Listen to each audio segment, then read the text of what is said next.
It's no good. I shall have to go. Go where? King's Pyland. Last evening, Inspector Gregory of the Devonshire Constabulary arrested well-known racing personality Fitzroy Simpson and charged him with the murder of trainer John Straker. Oh, come in.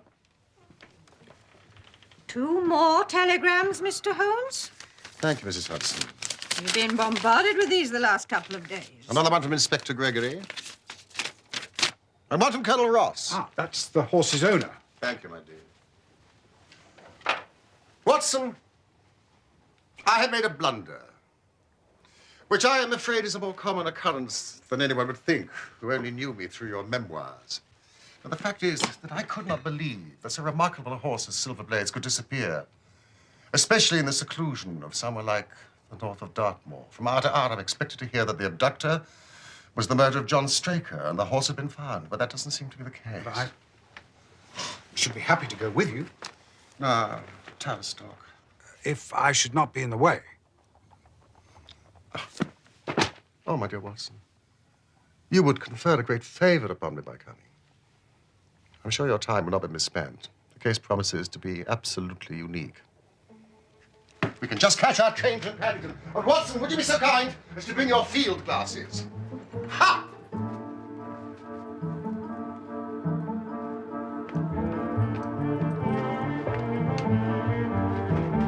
Mrs. Hudson, we're off to Dartmoor!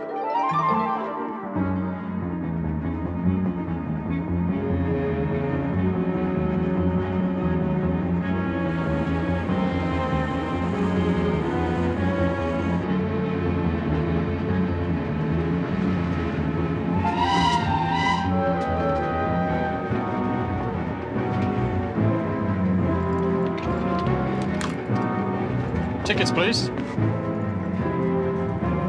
Thank you, Inspector. Thank you.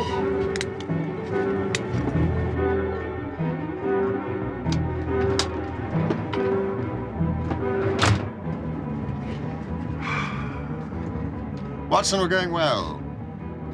Our speed at present is 53.5 miles an hour.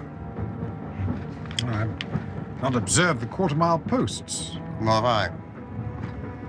But the telegraph posts on this line are 60 yards apart.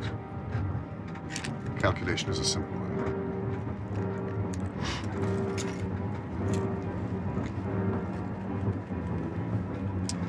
Has that remarkably colored sporting paper anything to say on the subject of our horse? What? Oh. Yes. Yes. Here we are. Silver Blaze. Silver Blaze is from isonomy stock Isonomy. and holds as brilliant a record as his famous ancestor. He's now in his 5th year and has bought in turn each of the prizes of the turf to Colonel Ross's fortunate owner. At the time of the catastrophe, he was first favourite for the Wessex Cup, the odds quoted being 2-1 against. He's always been a prime favourite with the racing public and has never yet disappointed them. In spite of the unfavourable price, a great deal of money has been placed upon him. So it is obvious, therefore, that there are many people with the strongest interest in preventing Silver Blaze from being there at the fall of the flag.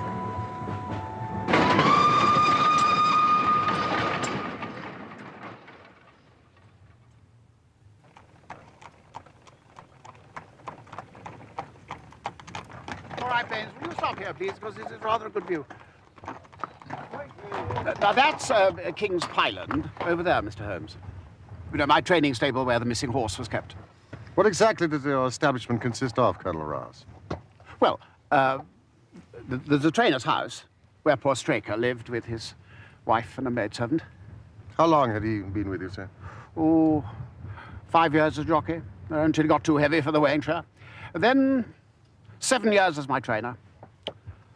He was a first-class man. And I presume the stables are beyond. Yes, not a big yard. It's a good one. My son is quality, not quantity. As anyone connected with the turf will tell you, Mr. Holmes. Yes, thank you, Inspector. You see, at the moment, I've only 5 horses in the yard. I see you have 2 of them entered for the Wessex Cup, Colonel Ross.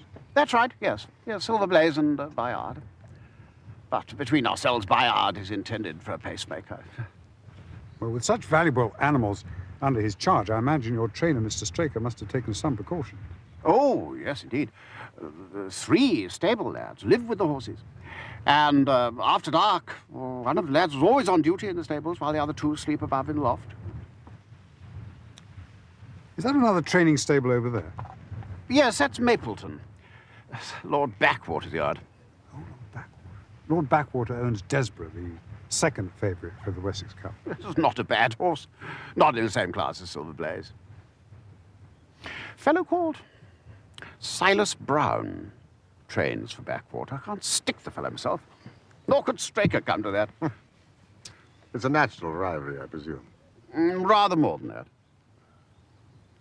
Shall we drive on? Yes. All right, Baines.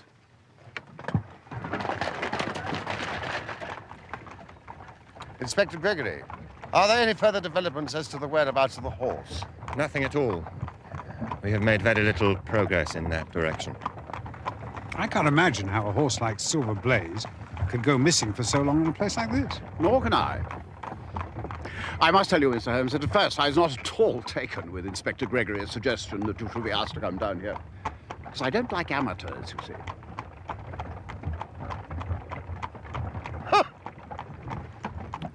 But you did send me a telegram, Colonel. Well, no one else seems to be able to find my horse. If you ask me, it's these damned gypsies wandering all over the moor. It's a perfect scandal. I've said so for years. My men have seen every group of gypsies on Dartmoor in the last 2 days, Colonel, and searched every stable yard, quarry and cave in South Devon. It's an absolute mystery.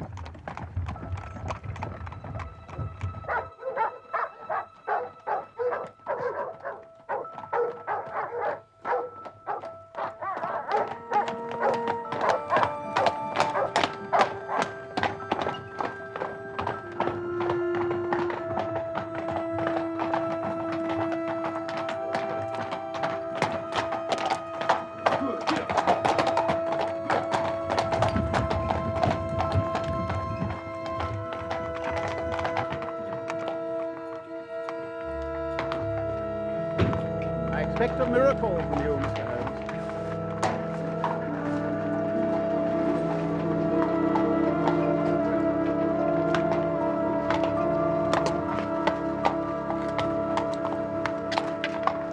Inspector Gregory, my friends at Scotland Yard tell me that you're rapidly making a reputation for yourself in the English detective service. I'm a keen student of your methods too, Mr. Holmes. I have the 2 principal witnesses waiting for you. Thank you.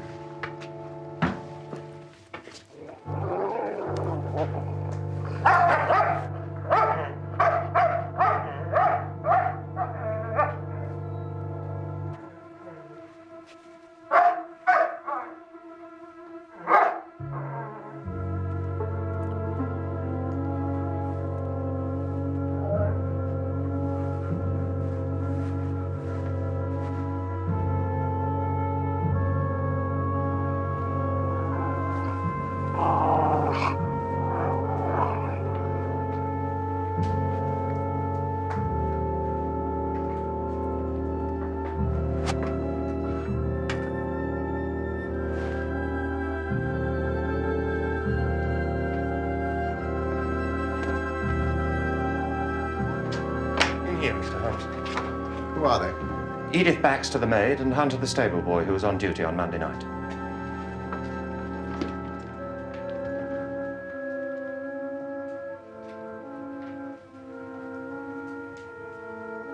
It was just a few minutes after 9 o'clock, sir.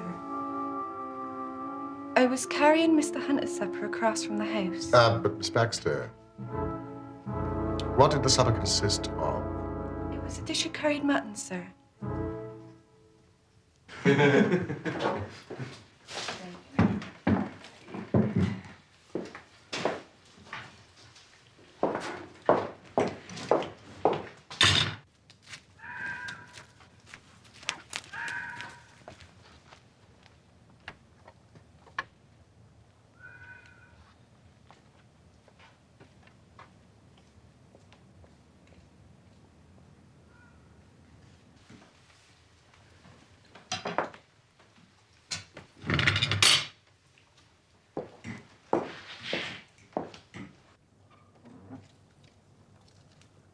suddenly I heard a man's voice.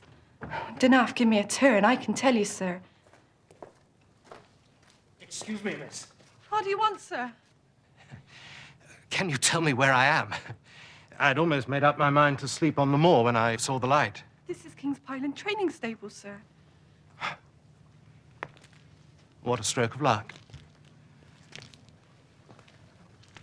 I understand there's a stable lad. Sleeps here at night. No doubt that's his supper you have there. Now, I'm sure you wouldn't be too proud to earn yourself the price of a new dress, would you? See, the boy has this tonight, and you shall have the prettiest frock money can buy. I couldn't! Ned! Ned! Ned! There's a man! Stop me out there! I'm ever so frightened. What do you want? He asked after you. He asked me to give you something. What was it? I don't know. It was white. Where is he now? He's gone. We best cut back up the house, quick. Tell the governor. Yes, Ned.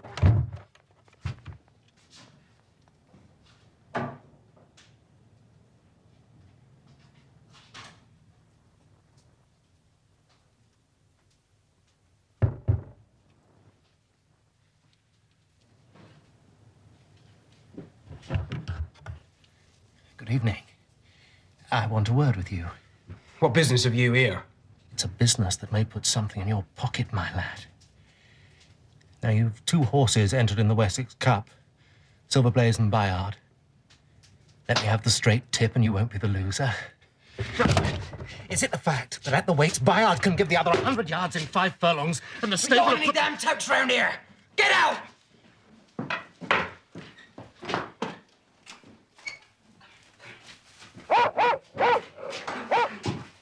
Otter him, boy! Otter him! The governor and the others came down soon enough. We found neither sight nor sound of the man. One moment. When you let the dog out, did you leave the door open behind you? Oh, excellent, Watson, excellent. It's just the point I was going to make. I locked the door behind me, sir. I swear it. Good lad.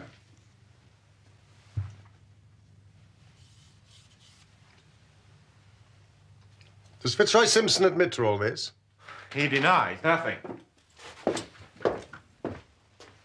He says he came for information. What about the white paper?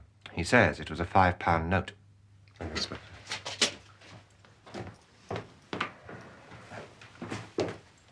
What happened next?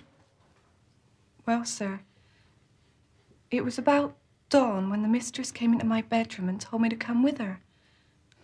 Well, when she woke, she'd found Mr. Straker's bed empty.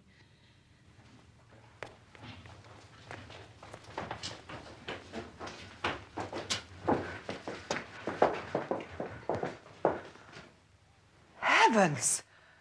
The horse is gone. And the bridle.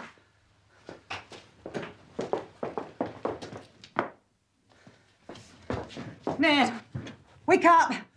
Wake the boys. Ned! Ned! Wake up! Wake up, Ned! Bill! Nubby! Come quick! Silver Blaze is gone!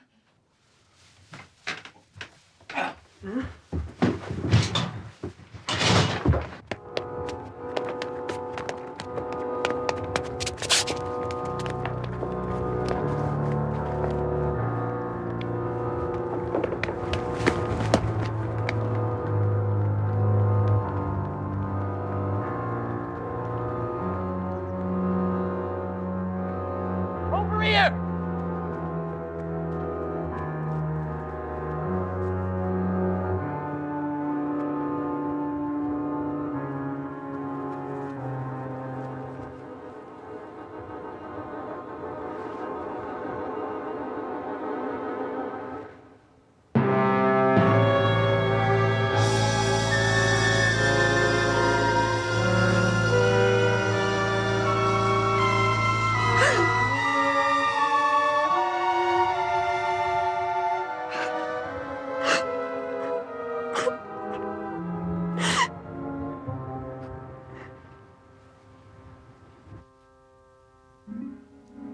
He was dead, sir. His head was all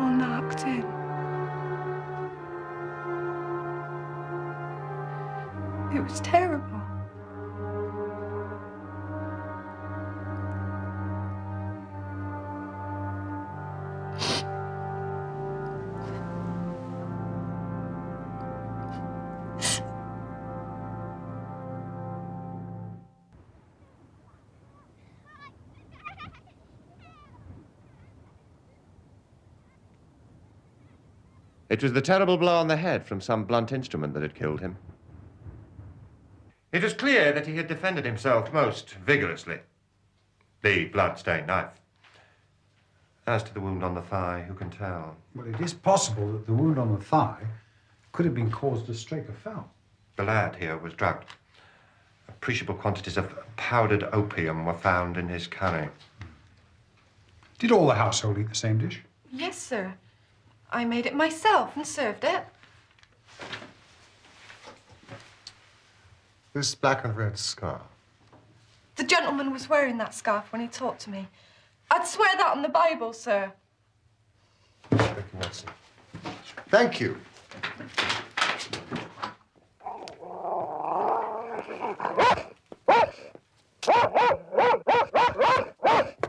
Lloyd!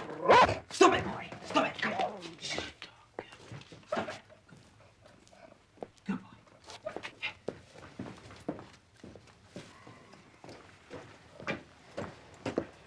My theory is that Simpson was under some strong obligation to nobble or otherwise incapacitate this horse so that he would be unable to run in the Wessex Cup. Clever move, that, putting opium in the boy's food, and easy enough through that window. Yes. Then it was simple. He'd obtained a duplicate key, led out the horse. It was his bad luck that Straker was alert enough to catch him up on the moor. In the struggle, the horse bolted. There's no proof that Simpson killed Straker, actually. Well, the evidence against him is very strong. He was undoubtedly here that night on some devious business. He poisoned the stable lad. He had in his hand a heavy stick weighted with lead, and his scarf was found in the dead man's hand. And he went pale as death when I confronted him with that fact. I really think we have enough to go before a jury. No, no, no. Inspector! A clever counsel would tear it all to rags. Has a duplicate key been found in his possession? No. But what chemist sold him the powdered opium? And above all, how could he, a stranger in this district, hide a horse? And such a horse as Silver Blaze? I agree the evidence is circumstantial. But I think the net is drawn pretty tightly round Fitzroy Simpson. And I believe he is our man. What sort of a fellow is he? And why would he do such a thing? Fitzroy Simpson is a man of excellent birth and education. Unfortunately, he has squandered a fortune on the turf, which has put him in the hands of moneylenders and unscrupulous bookmakers. Plenty of those sharks in the racing world. I didn't know that you were a betting man, Watson. What? Oh, just the occasional flutter. I presume an inventory has been made of what Straker had in his pockets at the time of his death? I have the things themselves in the sitting room, if you would care to see them.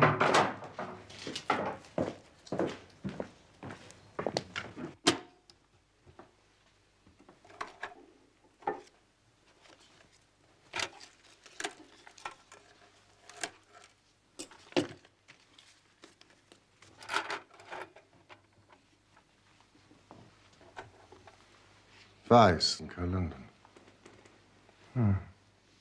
For the bloodstains, I presume this is the knife that was found in the dead man's grasp. Yes, indeed. This is more in your line, Doctor. Yes, it's what we call a cataract knife. Very delicate blade, devised for very delicate work. Strange thing for a man to take on so rough an expedition, Holmes. Especially as it wouldn't shut in his pocket. The tip was guarded by a disc of cork, which we found beside the body. You impress me, Inspector. Thank you. Mrs. Straker said it was on the dressing table. It was probably the nearest thing to hand at the time. I see. Let's see. Corn merchant's bill. Instructions from Colonel Ross. What have we here? A milliner's account. £37, 15 shillings from a Madame de Zurier of Bond Street, London. To a Mr. William Derbyshire. Now, Mrs. Straker tells us that Derbyshire was a friend of her husband's and occasionally had his letters addressed here. 22 guineas. Somewhat heavy for a single costume. Mrs. Derbyshire had rather expensive taste. Yes. Well, there appears to be nothing more to learn here, Inspector. Shall we move on to the scene of the crime? Yes, of course.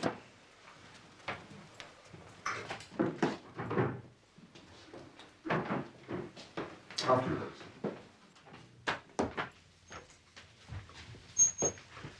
Have you got them, Inspector? Is there any more news? I'm afraid not, Mrs. Straker.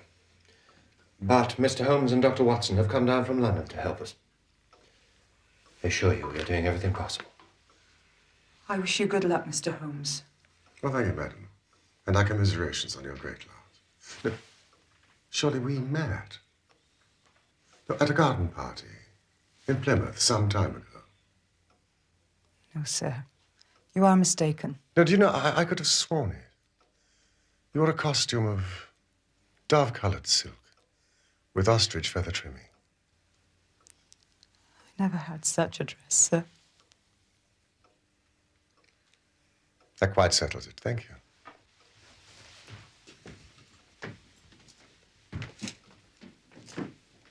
That is the bush where the coat was hanging. What was the weather like? Oh, calm. Bit of rain about. And the coat was not blown against the bush, but placed there. Oh, Yes, it was placed there. Inspector. No, no, no. So many people have trampled around this land. There have been many people here. That piece of matting has been placed there, and we have all stood upon that. Not the general public. I have in this bag one of the boots John Straker wore, one of Fitzroy Simpson's shoes, and a cast horseshoe of Silver Blaze. Thank you, Inspector.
Burnt wax vesta. Candlelit. Cannot understand how I came to overlook them. Oh, they were invisible, buried in the mud. I only saw them because I was looking for them. What? You expected to find them? I thought it not unlikely. I'm afraid there are no more tracks. I've examined the ground for 100 yards in every direction. What a pleasant evening. I think I'll take a walk, stretch my legs. Watson? Yes, indeed. I'll take this for lark. I have some work to do in the house. Then Colonel Ross is coming to take us back to Tavistock. Evening, Constable.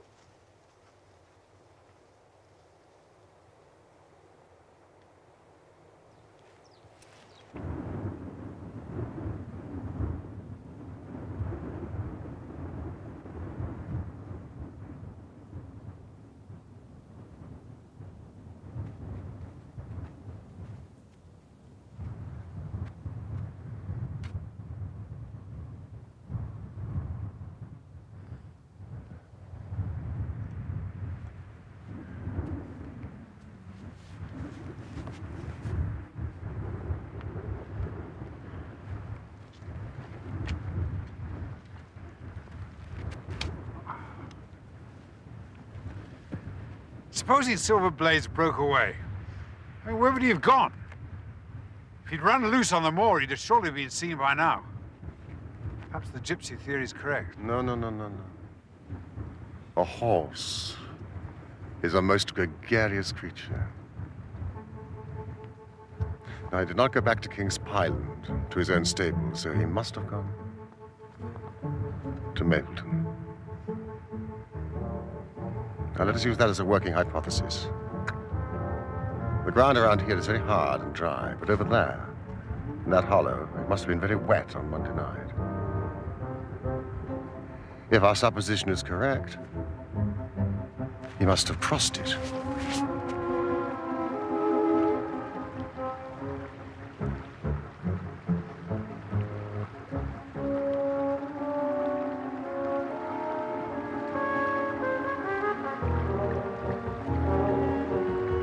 Watson!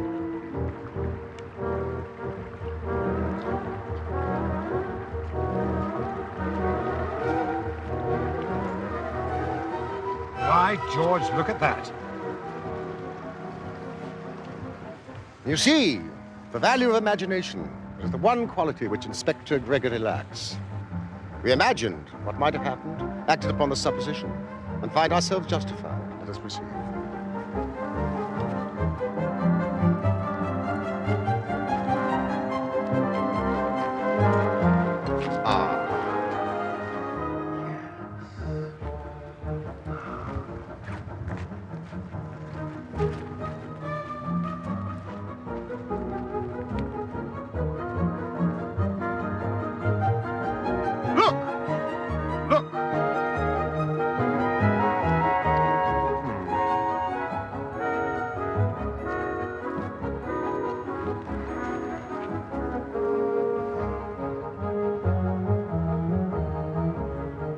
Horse and man turned.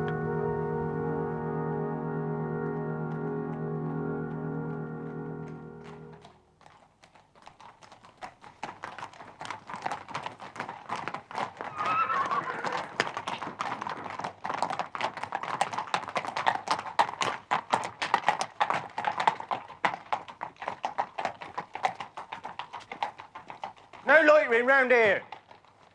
Haven't you got eyes in your head? I only wanted to ask you a question.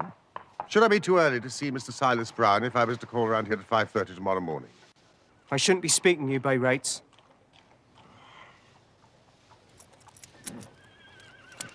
Here, lad.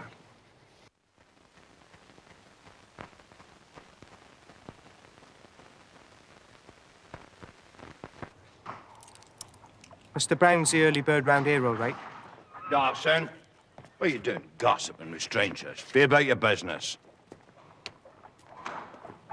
Now, what the devil do you two want round here? Just a few minutes of your time, Mr. Brown. Be off with you, or you'll find the dog on your heels. Why should I talk every gadabout stranger on the moor? It may save you instant dismissal from Lord Backwater's service and a stiffish prison sentence.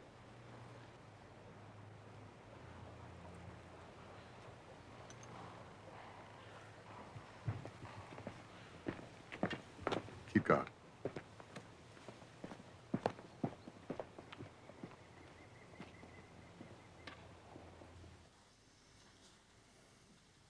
Early Tuesday morning, you were about the yard as usual when you saw a horse on the moor. When you approached it, you realized that it wasn't a strange horse at all, but one that you knew very well. Your first instinct was to lead Silver Blaze back to King's Pyland, but then the devil put other ideas into your head. Here's a chance to make a great deal of money. It occurred to you that if you were to hide the horse,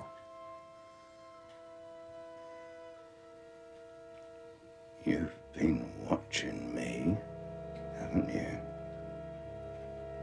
You've been spying on me, son.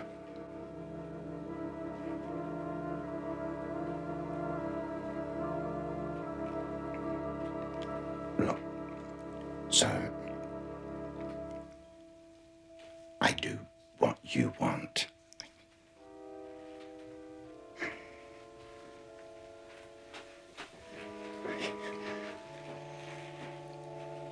If it's money you want, you shall have it.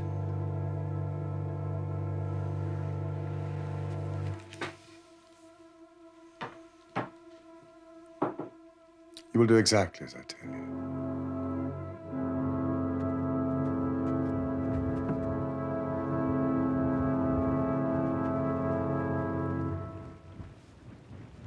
A more perfect compound of the bully, coward, and sneak than Master Silas Brown I've seldom met with. He has the horse, then? Of course. But his stables have been searched. An old faker like him knows many a dodge. Watson, I don't know whether you observed, but Colonel Ross's manner to me has been somewhat cavalier. I'm inclined to have a little amusement at his expense. Say nothing to him about the horse. I shall say nothing without your permission. Splendid. We have found traces which show that a party of gypsies encamped on Monday night within a mile of where the murder took place. Fitzroy Simpson may well have an understanding with them over hiding the horse. Nevertheless, I think I owe it to the public to remove Silver Blaze's name for the entrance for the cup. No, certainly not. Colonel, I should let the name stand. But I've already withdrawn buyout. But I have every hope that Silver Blaze will start on Saturday. Have your jockey in readiness. I'm very glad to have your opinion, sir. That is a minor point, of course, compared with the question of who killed John Straker. Doubtless you will be devoting yourself to that problem. On the contrary, Dr. Watson and I are taking the night express to London. We've had the most charming little breath of your country air. So you've despaired already of arresting the murderer of poor John Straker? There are certain grave difficulties. Do you have a photograph of Straker? Thank you, Inspector. I am quite ready now for Tavistock. Linger. I must say I'm rather disappointed in our London consultant.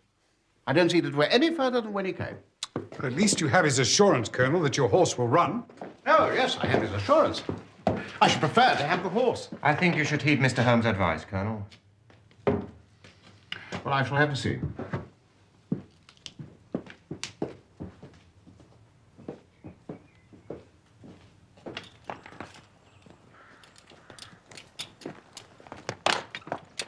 Excuse me, who looks after these sheep?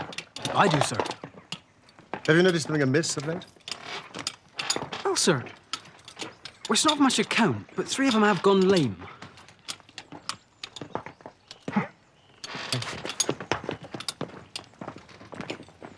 A long shot, Watson. A very long shot. After you. Inspector, I'd like to recommend to you the singular epidemic among the sheep. You really consider that to be important? Exceedingly so. All right, Baines.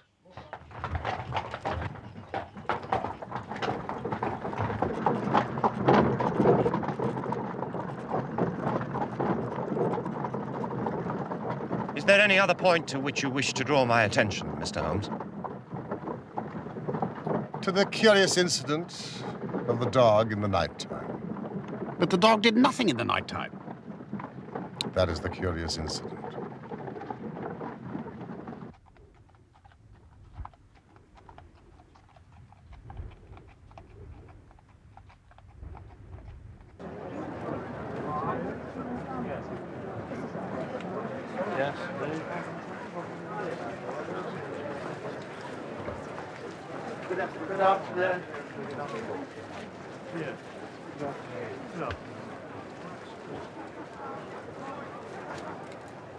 Where the devil is my horse, Holmes? No. Where the devil is he? I suppose, Colonel, that you would recognize him if you saw him. No, my own horse. You know, I've been on the turf for 20 years, and I've never been asked such a damn fool question before. I tried to know Silver Blaze, with a white star on his forehead and mottled hind leg. I suppose you realize that if my horse doesn't run, then quite apart from being lynched by the crowd, I shall be up before the stewards. Probably warned off every racecourse in England for life. Reputation ruined. Ah, let us hope it does not come to that, Colonel. Here's Dr. Watson. And this, Colonel, is your horse. But that's not my horse, Holmes. Good God, man, what have you done?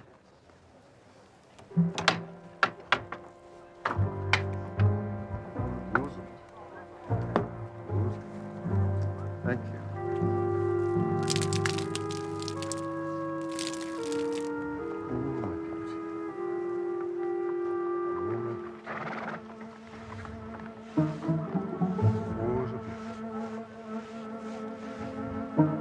There, Colonel, is your Silver Blaze. I found him in the hands of a faker and brought him to the course just as he was.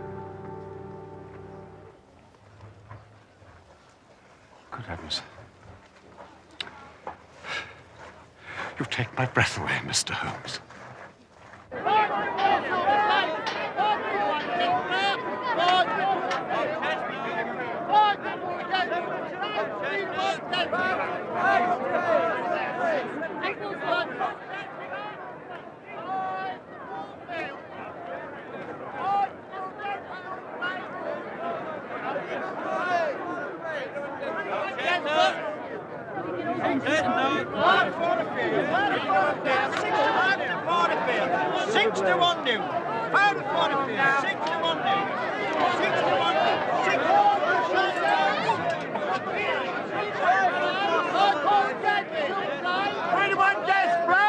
Silver Blaze.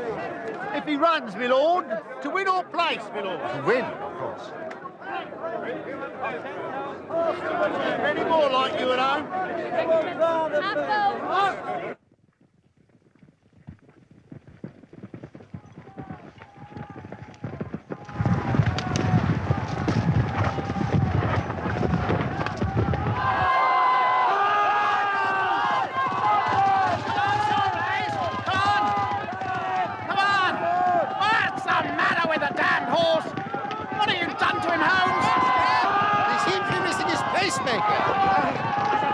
Withdrawn, Bayard. Wait a minute. He's breaking through. Come on, Silver Blaze. Come on, Silver Blaze. Come on, Smithers. Oh, go on, go on, go on. You're going to win, you're going to win, you're going to win.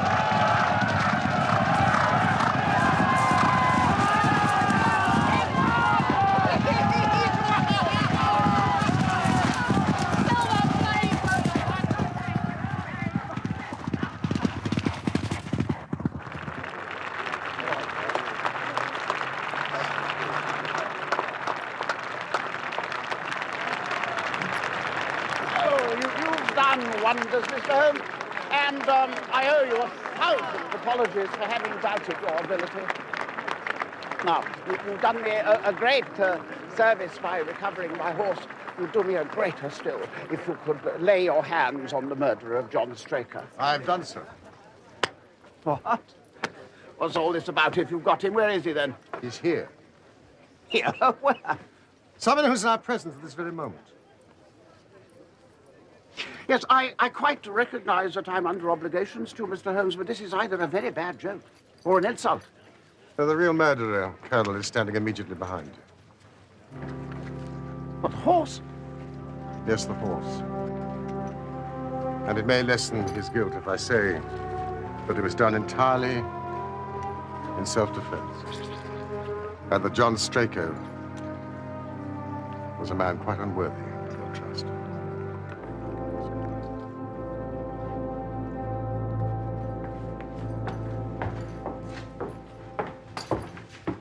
Number 4, sir. Winner.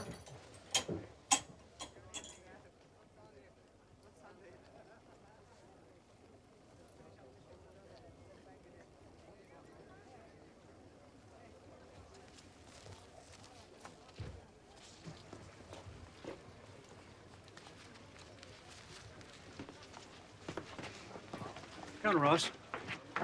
Yes. Yes, thank you very much.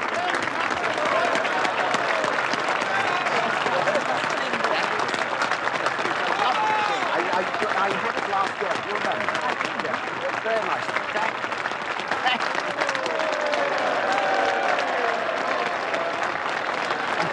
Thank you very much. You know, Number 12. Number 12. Yeah. Chestnut. Roast chestnut.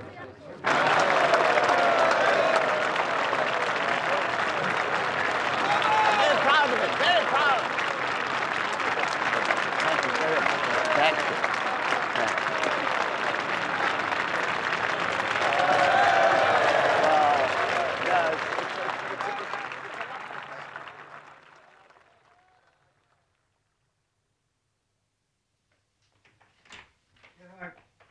I confess, Colonel, that when we came down to King's Parliament, I was convinced that Fitzroy Simpson was the true culprit.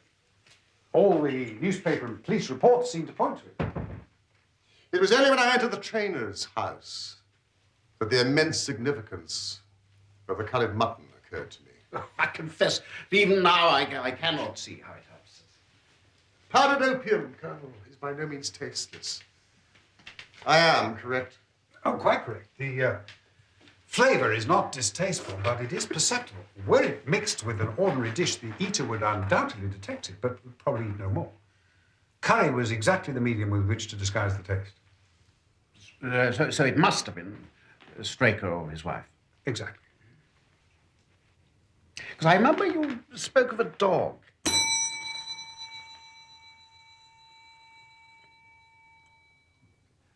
Yes, the dog that didn't bark in the night. Well, someone had been into the stable and taken out the horse, and the dog had not barked. So obviously this midnight visitor was someone the dog knew well. I was already convinced that it was Straker. But for what purpose should he take out the horse and drug his own stable boy? A dishonest one, obviously.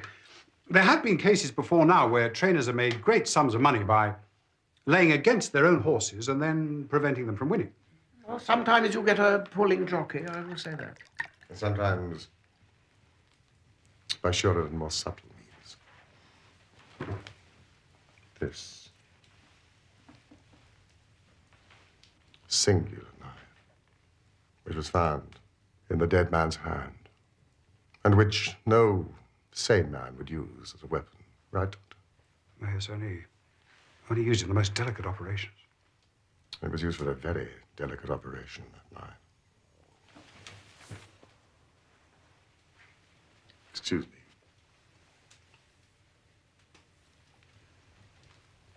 As you know, Colonel, with your wide knowledge of turf matters, that it is possible to make a slight nick in the horse's tendon and do it subcutaneously.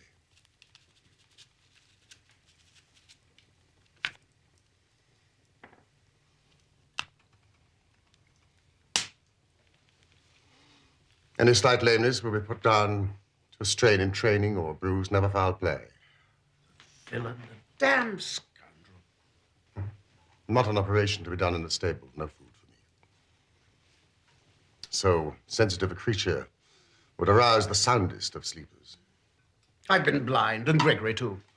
Of course, that's why he needed the candle and struck the match. When I examined Straker's belongings, I was fortunate to discover not only the method of the crime, but also the motive. Most men do not carry other people's bills in their pockets. From this, I concluded that Straker was leading a double life. The nature of the bill shows that there was a woman in the case, and a woman of expensive tastes. Liberal though you are with your servants, I'm sure they're not able to afford 22 guinea walking dresses for their ladies. Mrs. Straker never had one by her own admission. When I visited Bond Street the other morning, I showed Madame Lazurier this photograph of Straker.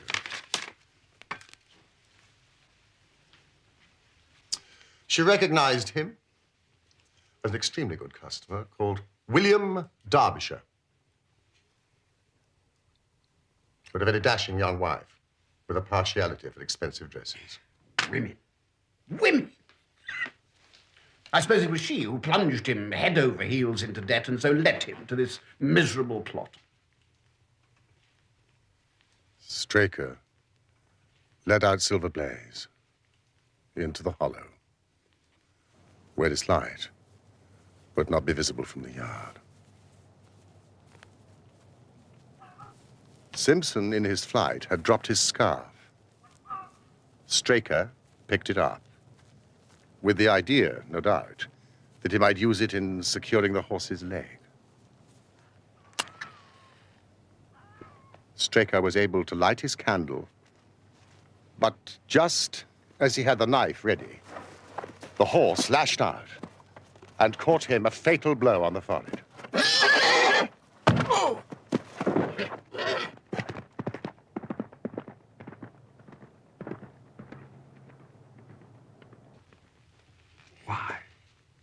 Why did the horse lash out so suddenly? Frightened by the candle, the knife? Well, animals have a Strange instinct. They seem to know when some mischief is intended.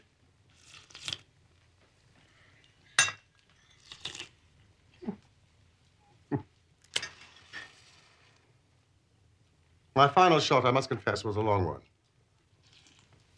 It struck me that such an astute man as Straker would not undertake this tender nicking without a little practice. The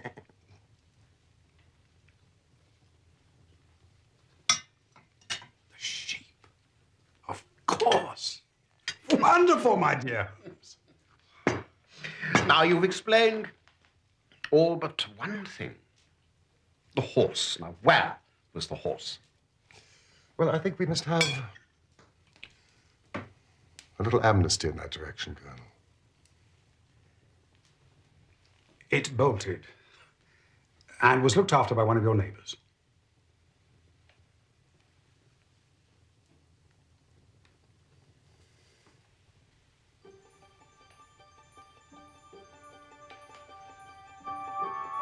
Gentlemen, I give you a toast to Silver Blaze, coupled with the names of my friends, Mr. Sherlock Holmes and Dr. Watson.